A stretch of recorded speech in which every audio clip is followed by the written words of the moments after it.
नमस्कार, मैं डॉक्टर राकेश कुमार मित्तर आयुर्वेदा में आप सबका स्वागत करता हूं।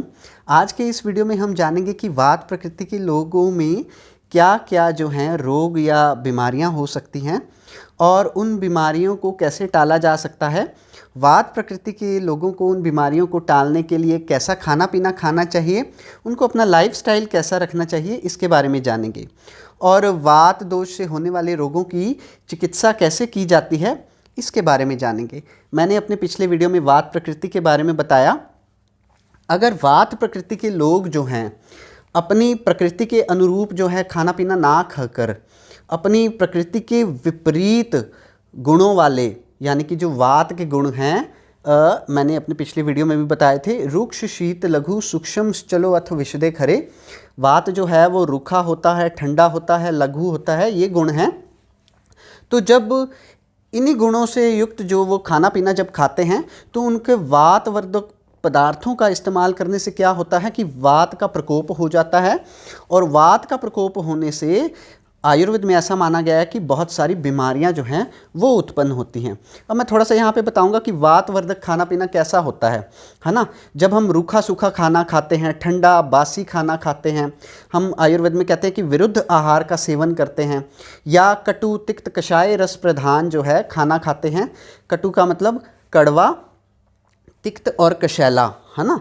जब इन रसों से युक्त हम खाना खाते हैं तो हमारा जो है वात प्रकृति के लोग जो ऑलरेडी जिनमें वात जो है वो बढ़ा हुआ है, वात प्रकृति के हैं, वो और वात बढ़ के उनमें बीमारियां उत्पन्न करती हैं। या जब वात प्रकृति के लोग बहुत ज़्यादा व्रत उपवास करते हैं, आहार विधि विधान के अनुरूप जो है अपना आहार का सेवन नहीं करते। मैंने इस पर भी अपना एक वीडियो जो है अपने चैनल पे डाला हुआ है, आप उसको देख सकते हैं। जब वो बहुत ज़्यादा जागते हैं, बहुत ज़्यादा अपनी शक्ति से ज़्यादा व्यायाम करते हैं या फिज़िकल एफर्ट्स करते हैं, वेगों का धारण करते हैं, मल मूत्र आदि वेगों को रोकते हैं, इस पर भी मैंने एक वीडियो जो है वो डाला हुआ है, आप उसको देख सकते हैं। बहुत ज़्यादा जो चिंता करते हैं, बहुत ज़्यादा जो मैथुन करते हैं, कुछ अपना ऋतुचर्या का पालन नहीं करते। ग्रीष्म ऋतु में भी वात का प्रकोप होता है और उस ऋतु के अनुरूप उसका पालन नहीं करते, तो उनमें जो है बीमारियां जो हैं वो ज़्यादा तेज़ी से प्रकट हो सकती हैं।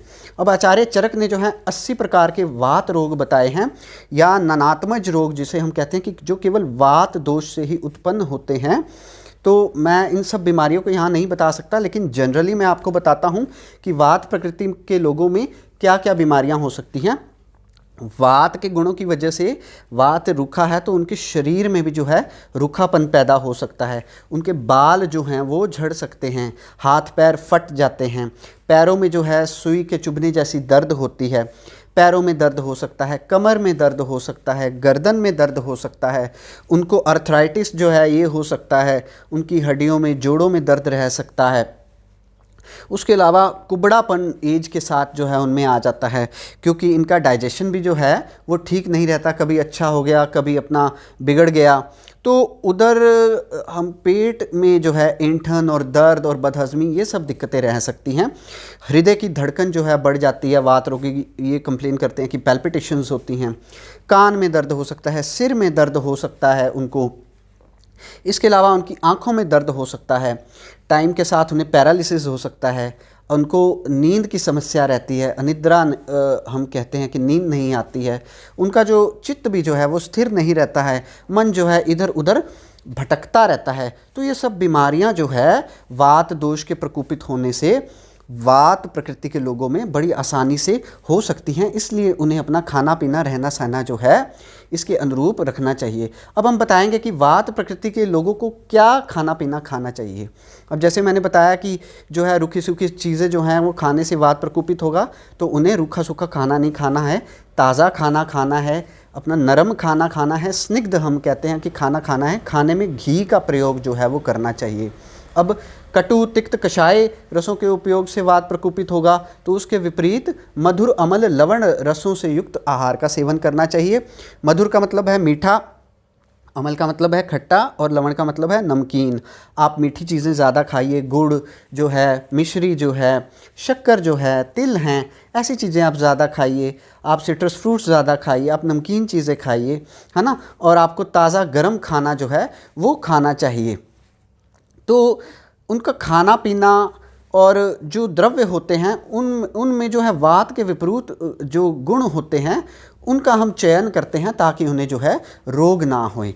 इसके बाद उनमें जैसे हम बताते हैं कि उन्हें दूध पीना चाहिए, है ना। अगर वो पानी भी पीते हैं तो उन्हें पानी जो है वो गुनगुना लेना चाहिए, है ना। घी का सेवन करना चाहिए, ये सब अपना करना चाहिए। आहार विधि के अनुरूप, ऋतुचर्या के अनुरूप उन्हें अपना जो है रहना चाहिए।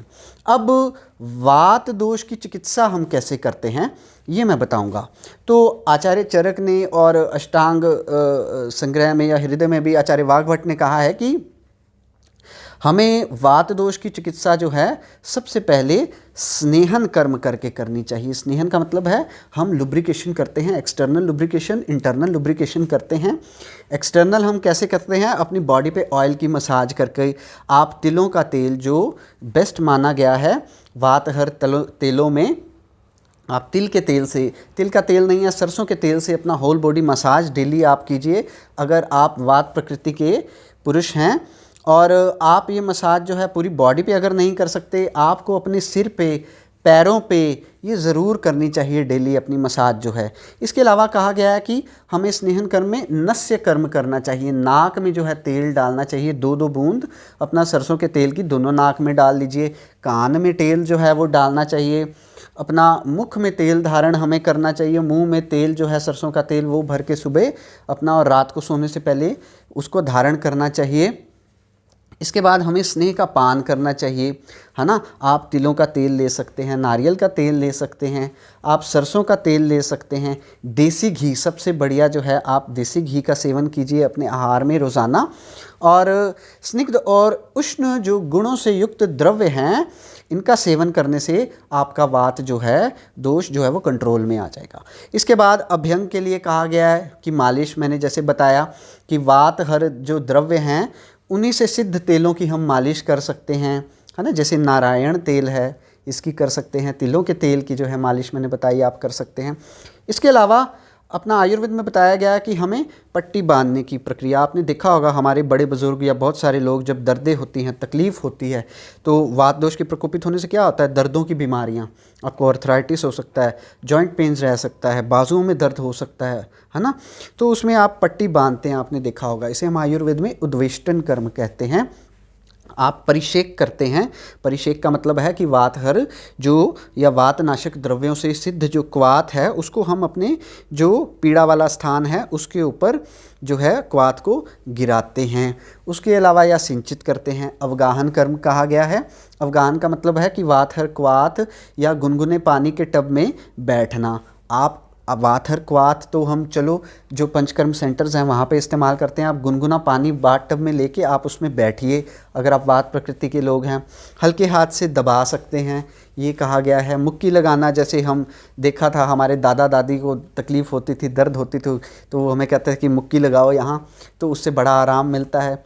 आयुर्वेद में आसवरिष्ठों के प्रयोग के लिए कहा गया है। बहुत सारे ऐसे आसवरिष्ठ हैं जैसे कि दशमूलारिष्ठ है, बलारिष्ठ है, अश्वगंधारिष्ठ है ना। और भी बहुत सारे ऐसे आसवरिष्ठ हैं जिनका उपयोग हम जो है अपना करते हैं। दीपनीय, पाचनीय, वातहर, विरेचन द्रव्यों से सिद्ध जो हैं तेलों का प्रयोग जो है हम करते हैं, या स्नेहों का प्रयोग जो हम करते हैं इंटरनली भी और एक्सटर्नली भी। उसके अलावा आयुर्वेद में पंचकर्म का विधान है। हम जो है वमन विरेचन जो है करवाते हैं वात रोगियों को, लेकिन बहुत ही अपना जो है बहुत उग्र जो है वमन या विरेचन कर्म नहीं करवाते हैं।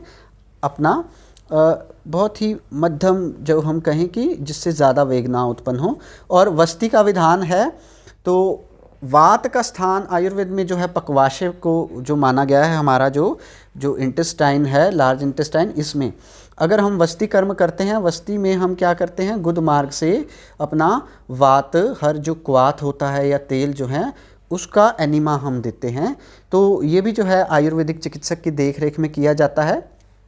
तो उससे जो है पक्वाशय में जो है वात का जो शमन हो जाता है और हर तरह के वात रोगों का नाश होता है, ऐसा आयुर्वेद में कहा गया है ना। तो आयुर्वेद के हिसाब से अगर आप अपना रहना सहना रखेंगे, खाना पीना लाइफस्टाइल रखेंगे, तो वात प्रकृति के लोग जो हैं वो ज़्यादा बीमार नहीं होंगे, है ना। आयुर्वेद में एक चीज़ और कही गई है कि वात प्रकृति के लोगों को बहुत जो है अधिक जो है व्यायाम नहीं करना चाहिए, अपनी शक्ति से कम व्यायाम करना चाहिए।